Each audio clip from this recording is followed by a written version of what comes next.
এই গুলিবর্ষণকারী যে আছে সে নালিতাবাড়ি এলাকায় অবস্থান করছে, বারোমারি এলাকাতে।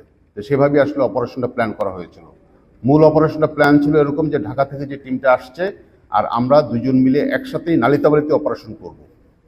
পরবর্তীতে এটা সিদ্ধান্ত আমরা নিজেরাই নিয়েছি যে টিমটা ভাগ হয়ে পুলিশ করবে হালুয়াঘাটে আর পুলিশ বিজিবি মিলে আরেকটা করবে হচ্ছে নালিতাবাড়িতে, এবং দুইটা অপারেশন একই সাথে লঞ্চ করা হবে সো দ্যাট সন্দেহভাজন যারা আছে তারা যেন নিজেরা নিজের তথ্য পাচার করে দিতে না পারে যে অপারেশন হয়েছে, পুলিশ আসছে, বিজিবি আসছে। যাই হোক, আমরা যখন তাদের ফিলিপের শ্বশুর, শাশুড়ি, স্ত্রী এবং আরেকজন মানব পাচারকে নিয়ে এসে 2-2.5 ঘন্টা জিজ্ঞাসাবাদ করার পরে আরও অধিকতর তদন্ত করার জন্য পরবর্তীতে বিজিবি এই 3 জন ব্যক্তিকে পুলিশের হাতে দিয়ে দেয়। এবং ফিলিপের শাশুড়ি যে আছে, যেহেতু ফিলিপের 2টা ছোট ছোট বাচ্চা আছে, বাচ্চাদেরকে দেখাশোনা করার জন্য ফিলিপের শাশুড়িকে ছেড়ে দেওয়া হয়, তাদের বাড়িতে চলে যাওয়া হয়।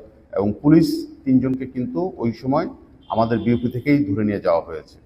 এখানে আপনাদেরকে এক জিনিস একটা বলতে পারি যে এই ধর্মজালটা এখন সৃষ্টি হয়েছে বা চলছে, আমরা কেউ 100% বলতে পারছি না যে আক্রমণকারী যে ছিল সে সীমান্ত, আমাদের এই ময়মনসিংহ সীমান্ত দিয়েই পালিয়ে ভারতে চলে গিয়েছে নাকি যায়নি।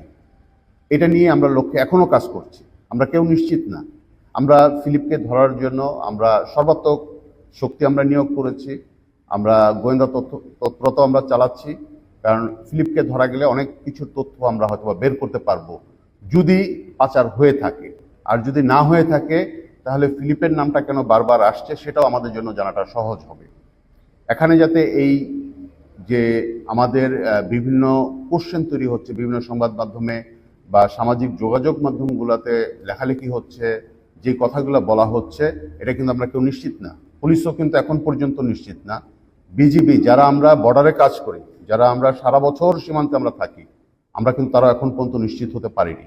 আমরা দুটো সম্ভাবনাকে নিয়েই আমরা কাজ করছি, পালিয়ে গিয়েছে অথবা পালায়নি। যদি পালিয়ে গিয়ে থাকে কে পালাতে সাহায্য করেছে, আর যদি না পালিয়ে থাকে কার বাড়িতে এসেছিল, কোথায় ছিল, কোথায় রাখা হয়েছিল, এখন কোথায় আছে, এগুলা নিয়ে আমরা মাঠে এখন পর্যন্ত কাজ করছি। আজকে সকালেও বিজিবি আরেকজনকে ধরে এনেছে, আরেকজন সন্দেহভাজনকে ধরে এনেছে। আমরা ধারণা করছি সেই ব্যক্তিও ফিলিপের সহযোগী হিসাবে কাজ করেছে। তো তাকে আমরা জিজ্ঞাসাবাদ করছি, আজকে ক্যাম্পেই জিজ্ঞাসাবাদ করছি। তার জিজ্ঞাসাবাদ কার্যক্রম চলছে এখন আমাদের ক্যাম্পে, এবং তার জিজ্ঞাসাবাদ শেষ হয়ে গেলে আমরা তাকে নিকটবর্তী থানা যেটা আছে সেই নিকটবর্তী থানাতে আমরা তাকে পুলিশের কাছে আমরা তাদেরকে হ্যান্ডওভার করব।